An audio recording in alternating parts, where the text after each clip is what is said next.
Pakistan cricket के ऊपर बात करते हुए लोग ये कहते हैं कि पाकिस्तान की क्रिकेट तबाह व बर्बाद हो गई है। मगर बात यह है कि हमारी क्रिकेट वहीं पे खड़ी है, बाकी सारी दुनिया बहुत आगे निकल गई है। हमारा निज़ाम जो आज से 20 साल पहले था वही आज भी है। अब वो दुनिया जो आगे निकल गई है उस तक पहुंचना हमारे लिए मुमकिन नहीं है। बांग्लादेश जैसी टीम आपके रावलपिंडी के अंदर आकर, जिसको दुनिया का फ्लैट 3 ट्रैक कहा जाता था, उसके अंदर आपने पिच के अंदर कुछ चेंजेस लाई। उससे पहले हमेशा क्रिटिसिज्म होता था कि इसको फट्टा बना देते हैं, हर बंदा आके यहाँ पे सेंचुरी मारता है। बहुत सारे पाकिस्तानी प्लेयर्स का करियर ही पिंडी की पिच ने बचाया है या यूएई की पिच ने बचाया है। मगर बात यह कि थोड़ा सा आपने उसके अंदर कोई स्विंग ले आए, आपने फास्ट बॉलिंग के लिए सपोर्टिव ट्रैक बना दिया, तो आप लोग एक्सपोज हो गए। क्योंकि आपके जो एक्सट्रीम पेस बॉलर्स थे उनकी तो तोंदें मुझसे भी बड़ी हैं। मुझे खिला लें, मैं ज़्यादा फिट हूँ।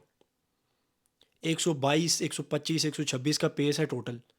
जिन फास्ट बॉलर्स का पेस 130 का है, उनका स्लो बॉल क्या होगा आप अंदाज़ा करें। जो पेस वेरिएशन की बात होती है, आपने अबरार के बारे में ये कहा कि भाई जुल्म और बर्बरियत का निशाना बना बंदा, कि भाई उसको मौका नहीं दिया। 31 ओवर की उसने कोई विकेट नहीं ली। आपके रावलपिंडी के दूसरे टेस्ट के अंदर पहले दिन मैच ही नहीं हुआ बारिश की वजह से। दूसरे दिन आपने 274 किया, 26 पे उनके 6 बंदे आउट किए और फिर 262 खाया। और फिर आप 170 के ऊपर जाके आउट हो गए। पूरी टीम आपकी ढेर हो गई है और आप लोग दूसरा टेस्ट मैच हारने जा रहे हैं बांग्लादेश से। चलें, तारीख में हुआ बड़ी बड़ी टीमें जो है छोटी टीम से टेस्ट मैच भी हारी, वनडे भी हारी, T20 भी हारी। मगर ये सीरीज़ क्लीन स्वीप किया अगर बांग्लादेश ने, तो ये दाग आप कैसे धोएंगे?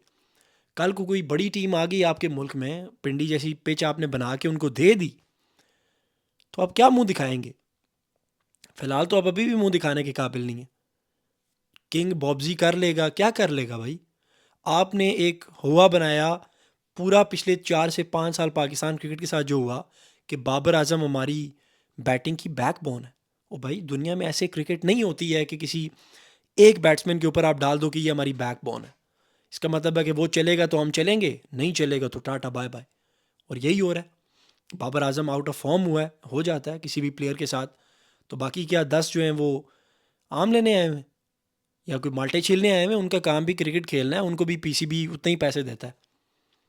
ए कैटेगरी के अंदर जितने प्लेयर्स हैं, बी में सी में, लाखों रुपए ये लोग महीने का कमाते हैं। एक इनका काम है भाई फिटनेस, फिट रहना। इनमें से एक बंदा भी फिट नहीं है। आपने जिसको वाइस कैप्टन बनाया है, 1000 रन उसके टेस्ट क्रिकेट के अंदर हुए हैं, आपको क्या लगता है वो फिट है? हर बंदे की तोंद निकली है पाकिस्तानी टीम के अंदर। बाकी सारी दुनिया में आप देखें उनके मसल्स हैं। अगर मसल्स नहीं भी हैं तो कम अज़ कम उन्होंने बिल्कुल फिट रखा हुआ है। इंडिया का हर प्लेयर जो है, रोहित शर्मा के अलावा और ऋषभ पंत के अलावा, सबके एब्स हैं। पाकिस्तानी टीम में किसके हैं? शान मसूद को आपने बनाया है कैप्टन, 28 की बंदे की एवरेज है। पाकिस्तान की नेशनल टीम का कैप्टन है टेस्ट का वो, 28 की एवरेज के साथ। क्रेडिबिलिटी की अंग्रेज़ी बोलता है, मैं भी बोल लेता हूँ, मुझे बना दें फिर।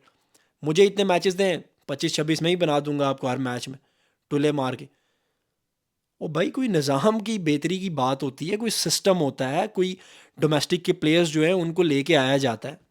ये बस वारी लगी हुई है, बस ठीक है। पिछले 5-6 साल से वही प्लेयर खेल रहे हैं, 7 साल से, और वो नाकाबिले तस्खीर हो चुके हैं क्योंकि आपने कहा कि ये बैकबोन है। और पीछे ज़ाहिर सी बात है, जब आप उनको नेपाल, जिम्बाब्वे, कीनिया, नमीबिया के अगेंस्ट भी खिलाओगे तो आपके पास बेंच स्ट्रेंथ कहाँ से आएगी? बड़ी जो टीम्स होती हैं वो तो छोटे कंट्रीज़, यानी जो क्रिकेट की सेंस में वीक टीम्स हैं, उनके खिलाफ तो अपने मेन प्लेयर्स को बेचती ही नहीं है। वो कहते हैं भाई it's right time to try our talent. आपका टैलेंट क्या है? पीएसएल में विकेट लो, पीएसएल में छक्के मारो, आपका वो टैलेंट है। जब वो इंटरनेशनल में जाते हैं, मार्क वुड के सामने बॉल उनको नज़र नहीं आता बॉल। पीएसएल को बैन कर देना चाहिए, मैं तो ये कहता हूँ भाई। अल्टीमेट अगर हल है ना पाकिस्तान क्रिकेट को बचाना है तो इस पीएसएल को ख़त्म करें।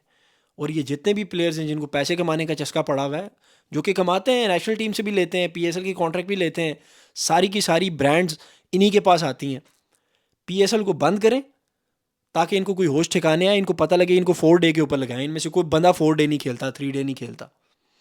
हर बंदा बस कहता है भाई I am bigger than a game, क्योंकि मुझे स्टारडम मिल गया है, मुझे पाकिस्तान क्रिकेट को मैंने रिप्रेजेंट कर दिया है, हमें बड़ी प्यार है, बड़ा मोहब्बत है, हम बड़ा बैच पहन के घूमते रहते हैं, हमें बड़ा मज़ा आता है जब जिस दिन शर्ट मिलती है पाकिस्तान की, रात को नींद नहीं आती। ये आपकी 2 साल के बाद मोटिवेशन है, 3 साल के बाद, कि आपकी फ़िटनेस को लेके हर बंदा आपका मजाक उड़ा रहा है पूरी टीम का। तो अगर आपने ऐसे ही निज़ाम चलाना है तो फिर दूसरा टेस्ट तो खैर आप हार ही गए हैं। तो आने वाली जो सीरीज़ है उनमें भी यही होगा आपके साथ। और मैं आपको सच बता रहा हूँ कि अवाम का इंटरेस्ट आहिस्ता आहिस्ता डिक्लाइन की तरफ जा रहा है। और यू नेवर नो कि पाकिस्तान में क्रिकेट का वही हाल हो जाए जो स्कॉश का है, जो हॉकी का है, तो पीछे आपके पास क्या रह जाएगा? कुछ भी नहीं। फिर वो आप खेलते रहना यहाँ पे, पीसीबी का चेयरमैन कौन बनेगा, कोच कौन बनेगा, अपनी अपनी मर्ज़ी के बंदे बिठाए हुए हैं। पिछले 5-7 साल में पाकिस्तान के कितने डोमेस्टिक प्लेयर्स हैं जो यूएस चले गए। उन्होंने कहा कि भाई क्योंकि मौजूदा टीम के अंदर तो लोगों को बैकबोन बना दिया गया। बैकबोन है तो वो तो आगे 10-15 साल खेलेंगे, तो पीछे हमारी तो जगह ही नहीं है, और वो चले गए हैं सारे। तो पीछे अब आपके पास अगर बाबर आजम ड्रॉप होते हैं, रिजवान ड्रॉप होता है, तो कौन खेलेगा? साइम अयूब को अपने 25-26 इनिंग्स दे के देख लिया ना क्या किया उसने। आज फिर फ्लॉप। अब्दुल्ला शफीक जो है, ऑफ कोर्स मतलब उसकी कुछ इनिंग्स ऐसी हैं जिसको देख के कहा जा सकता है कि ब्राइट फ्यूचर है, लेकिन ये किस माइंडसेट के साथ खेलते हैं कि अपने होम ग्राउंड के अंदर बांग्लादेश जैसी वीक टीम के अगेंस्ट, अब तो खैर वो वीक नहीं है, ऑफ कोर्स उनके बॉलर्स जो है 140-42 का बॉल कर रहे हैं, तो कोई वीक बॉलिंग अटैक तो नहीं है। तो ये सिलसिला अगर ऐसे ही चलता रहा तो फिर आप मज़े करें। फिर हॉकी की तरह, जिस तरह आजकल वो हॉकी के 3 प्लेयर्स जो हैं वो नेशंस कप खेलने गए उधर यूरोप में, तो वो वहीं गायब हो गए। उन्होंने कहा भाई हम उधर ही ठीक है, और पाकिस्तान हॉकी फेडरेशन ने उनको बैन कर दिया। तो यू नेवर नो कि बहुत जल्द क्रिकेटर्स भी हैं जितने भी पाकिस्तान के, इनके ऊपर भी ये वक्त आ जाएगा कि ये भी इस तरह वीज़े लेके गायब हो जाएंगे। तो खुदा रहा यार, कोई कोई खौफ करें, कोई ये प्लेयर्स को गेम से बड़ा ना बनाएं। और सोशल मीडिया के ऊपर जो ट्रोल्स बैठे हुए हैं, इनको भी शर्म आनी चाहिए कि अभी भी आप देखें ट्विटर पे आप जाएं, जितने भी लड़के इनमें से जिन्होंने गलत परफॉर्म किया है, उनको फिर कहते हैं भाई अपना टाइम आएगा, दिस टू शैल पास। तो फिर दिस टू शैल पास के आसरे पे अगर रहे तो फिर पाकिस्तान क्रिकेट का खुदा ही हाफिज़ है। Thank you.